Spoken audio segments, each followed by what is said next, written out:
Merci de prendre rendez-vous de l'actualité sur Eden TV. Mesdames et messieurs, bonjour et bienvenue dans ce journal.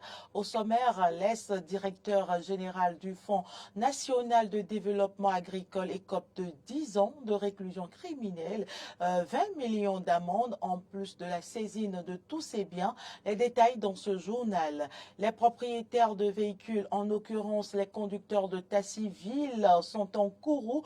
Principale raison, le paiement de l'assurance automobile désormais subordonné au paiement de la taxe sur les véhicules à moteur TVM et à la visite technique. Et puis hors de nos frontières, construction du 4e réacteur de la centrale nucléaire d'El Daba en Égypte. Les présidents russes et égyptiens ont procédé par visioconférence hier au lancement des travaux.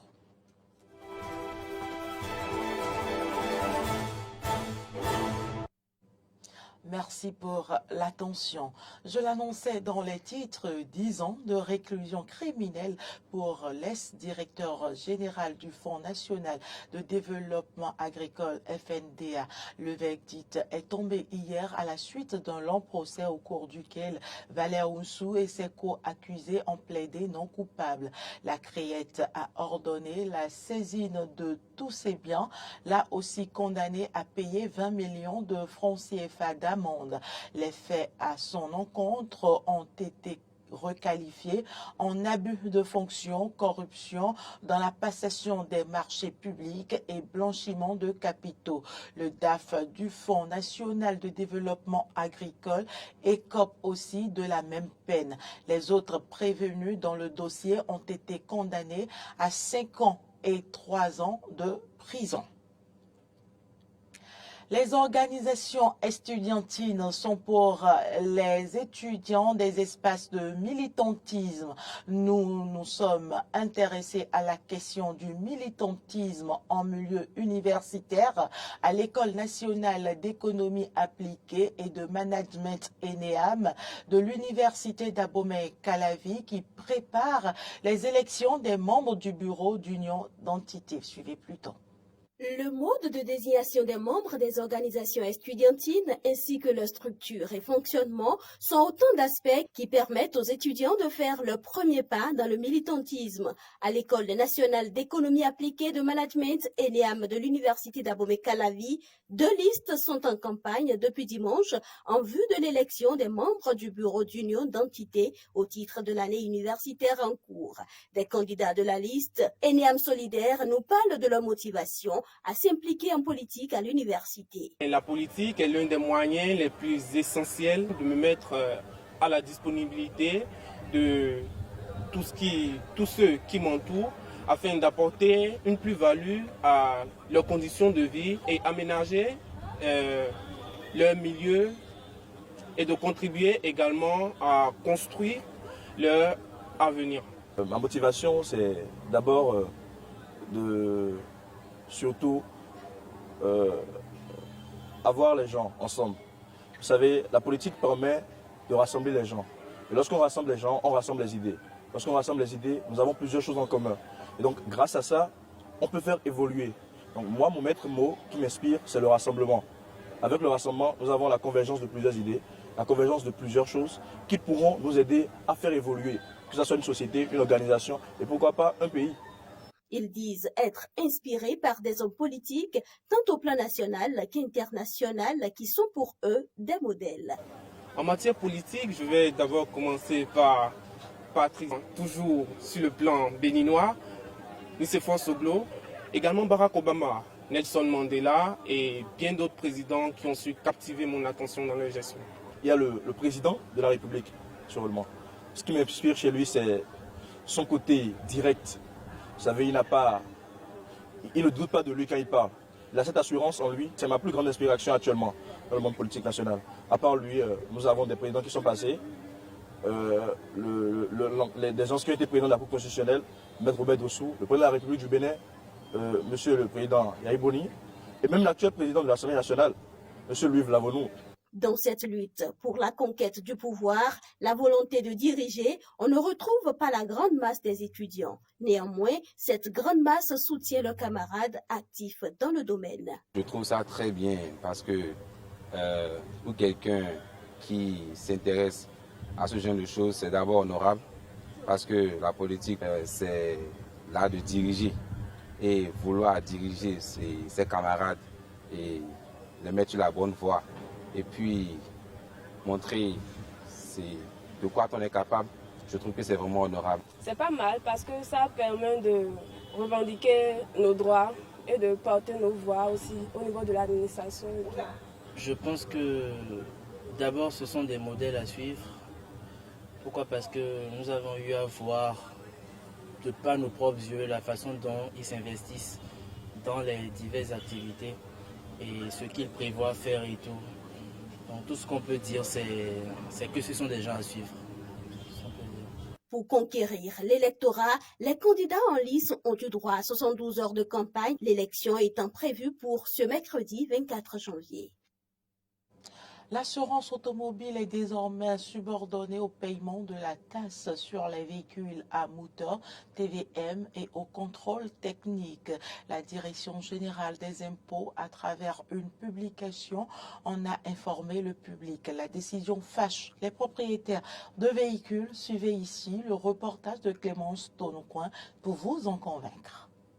Il n'est plus possible pour un propriétaire de véhicule de prendre une assurance automobile sans le paiement préalable de la taxe sur les véhicules à moteur TVM de l'année en cours et sans faire la visite technique. Cette imposition, qui provient d'un arrêté interministériel en date du 9 janvier 2024, est mal accueillie dans le rang des propriétaires de véhicules, toutes catégories confondues. Le gouvernement fera tout pour différencier les choses. Il n'a qu'à tout faire pour différencier les choses. On ne peut pas associer tout, c'est-à-dire et la TVM, et la visite technique, et l'assurance. Pour un chauffeur-conducteur, nous devons frauder. Parce que tant qu'il n'a pas cherché à résoudre le problème en face, on ne peut que faire comme ça. C'est-à-dire c'est malgré nous. Nous allons conduire sans assurance. Nous allons conduire sans visite technique. Nous allons conduire sans la TVM. C'est possible parce que filmez ce que filmez mon chargement. Moi je vais à Tori. Tout ce que moi j'ai mis dedans là, à peine ça va faire 6 000 francs. En plus c'est les passagers. En cours de route, s'ils m'arrêtent, ils vont dire que j'ai fait un chargement mis ou bien surcharge. L'essence c'est combien? D'ici Tori, il faut mettre 10 litres d'essence dans le véhicule. J'ai une famille à nourrir. Mes enfants vont à l'école. Vous allez acheter un véhicule cher, vous allez faire l'assurance. Une assurance que ça, quand vous ne faites pas l'accident d'abord, vous n'aurez jamais rien. Maintenant, on dit pour faire l'assurance, il faut payer la TVM. Je voudrais demander à l'État de trouver un autre moyen. Il faut imposer aux maisons d'assurance de réduire. Il faut imposer à la visite technique également de réduire son prix. Et il faut également que la TVM soit réduite. Vous allez constater qu'il y a beaucoup de véhicules aujourd'hui qui n'ont pas d'assurance. Il y a beaucoup de véhicules aujourd'hui qui ne passent pas les mailles des filets des policiers, tout simplement parce qu'ils n'ont pas les moyens. Ils ont les véhicules, mais ils n'ont pas les moyens à chaque année de faire la visite technique, de payer l'assurance et la TVM. Ils n'ont qu'à faire tout ça là pour dire, si vous réduisez et que c'est accessible à tout le monde, ils vont le faire. C'est-à-dire que mieux vaut avoir le peu, mais chez tout le monde, que demander beaucoup et ne pas l'avoir chez tout le monde. Et la TVM, elle est chère. Trouver un autre moyen pour prendre la TVM, c'est mieux. Mais imposer au consommateur ou bien à celui qui a propriété de véhicule, avant l'assurance ou bien avant la visite technique, de payer d'abord la TVM, c'est suicidaire. Ce serait asphyxier complètement le Béninois. Nous sommes déjà pauvres, nous mangeons difficilement. Ce que nous devrions retenir, c'est quoi? C'est que nous avons tous l'obligation de contribuer d'une manière ou d'une autre au développement de notre pays. Donc si l'État a pris la décision de faire obligation aux citoyens de payer la TVM, nous sommes contraints de payer. Parce que là, toutes les dispositions sont mises en place pour nous obliger à payer la TVM. C'est une pilule peut-être amère, ça il faut le dire. Il faut tout simplement prévoir pour ne pas se retrouver en situation difficile. On ne peut pas dire que l'État nous demande de tout prendre en charge au même moment. Non, pas du tout. Chaque étape avec son délai. Et donc, le problème ne se posera pas en tant que tel. Mais maintenant, si bizarrement quelqu'un se retrouve à faire sa visite technique en avril, à renouveler son assurance en avril et aussi à payer la TVM en avril. Alors franchement parlant, je ne souhaiterais pas être à la place de l'intéressé. Ça, ce sont les concours, les circonstances de la vie qui ont peut-être décidé ça. Mais bon, l'intéressé peut choisir autrement, hein, garer la voiture peut-être pour une période donnée, faire payer la TBM, faire la visite technique et garer un temps soit peu d'avoir de ressources, peut-être un mois après, passer à l'assurance. En ce moment, il serait peut-être en train de prendre Zénidan. C'est juste pour caricaturer, juste pour dire que si quelqu'un se retrouve dans une situation où il doit supporter les 3 charges le même mois, là, franchement, ça va être difficile.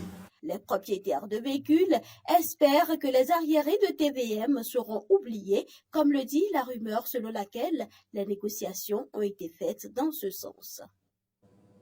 Les présidents russes, nous sommes à l'international, et égyptiens ont lancé la construction du 4e réacteur de la centrale nucléaire d'El Daba.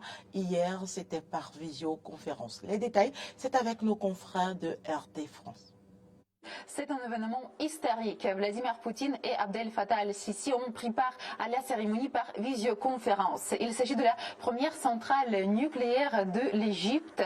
Sa construction est réalisée par Rosatom, une entreprise publique russe spécialisée dans le secteur de l'énergie nucléaire. La station fournira de l'énergie à 20 millions d'Égyptiens et donnera une impulsion au développement des technologies. Vladimir Poutine, à son tour, a déclaré que la construction du 4e réacteur de la centrale nucléaire renforcera la base énergétique de l'Égypte. En fait, une nouvelle étape de la construction de la première centrale nucléaire en Égypte commence, ce qui constitue le projet le plus important pour les relations russo-égyptiennes. La mise en œuvre de ce projet apportera sans aucun doute une contribution significative au développement de l'économie égyptienne et aidera à renforcer sa base énergétique. Nous contribuerons à la création d'installations de production modernes, d'emplois qualifiés et à la résolution des problèmes sociaux. Nous le ferons ensemble, car le nouveau système énergétique nous permet de faire tout cela. Il s'agit véritablement d'un projet phare qui s'inscrit dans les meilleures traditions de notre coopération bilatérale. Le directeur général de Rosatom, Alexei Likhatchov, a également participé à la cérémonie et a souligné que cette station nucléaire était le fleuron de la coopération russo-égyptienne, que son exploitation fera augmenter le PIB du pays de plus d'1%. Le président égyptien Abdel Fattah al-Sisi a appelé Vladimir Poutine son frère et l'a remercié pour le soutien à la construction de la première centrale nucléaire en Égypte.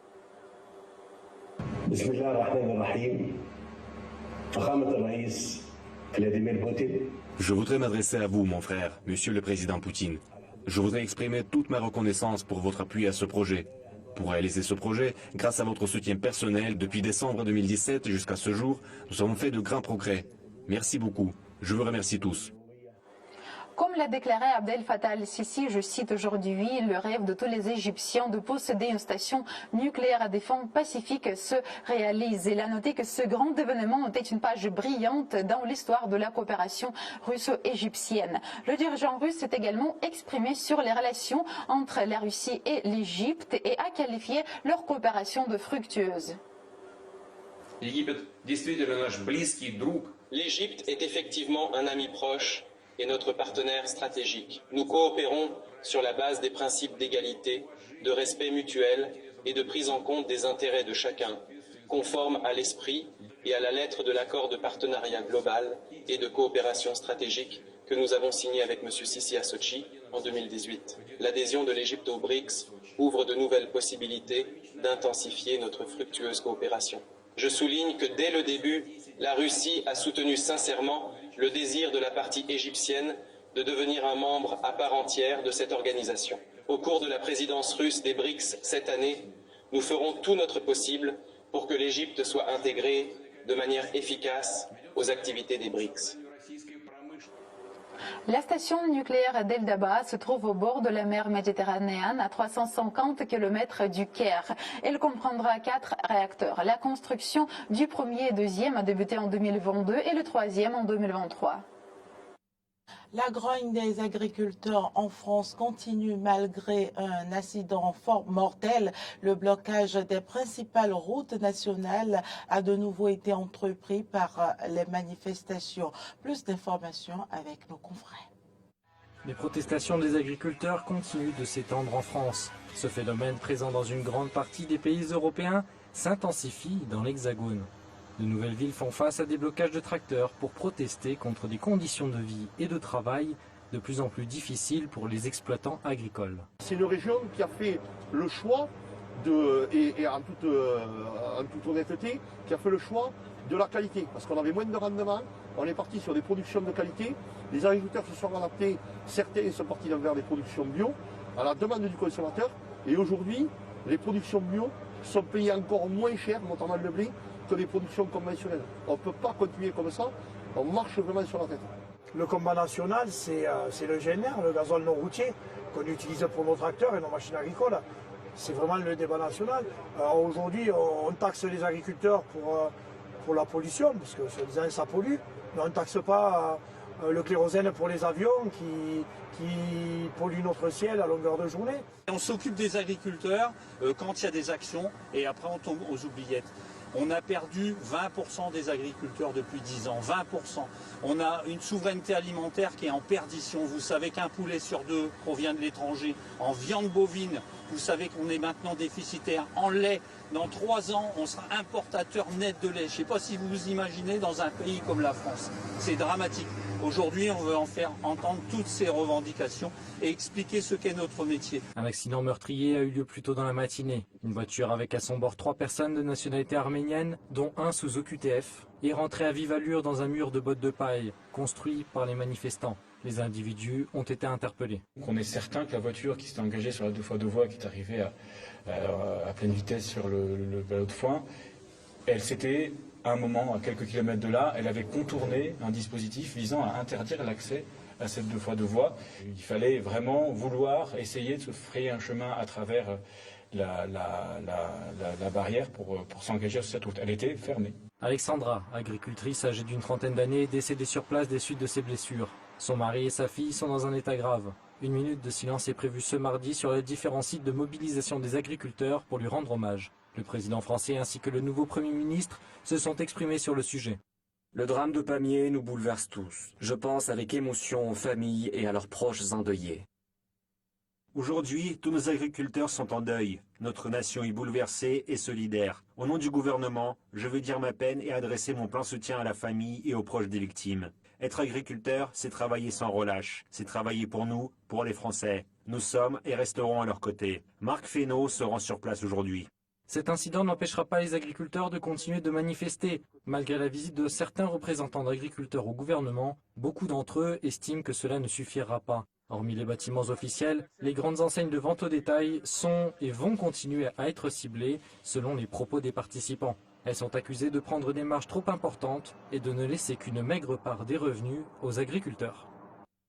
C'est tout pour cette édition. Merci pour l'attention. Les informations se poursuivent sur nos différentes plateformes Facebook, YouTube et Twitter et sur notre application Eden TV Diaspora FM téléchargeable sur Play et App Store. À très bientôt.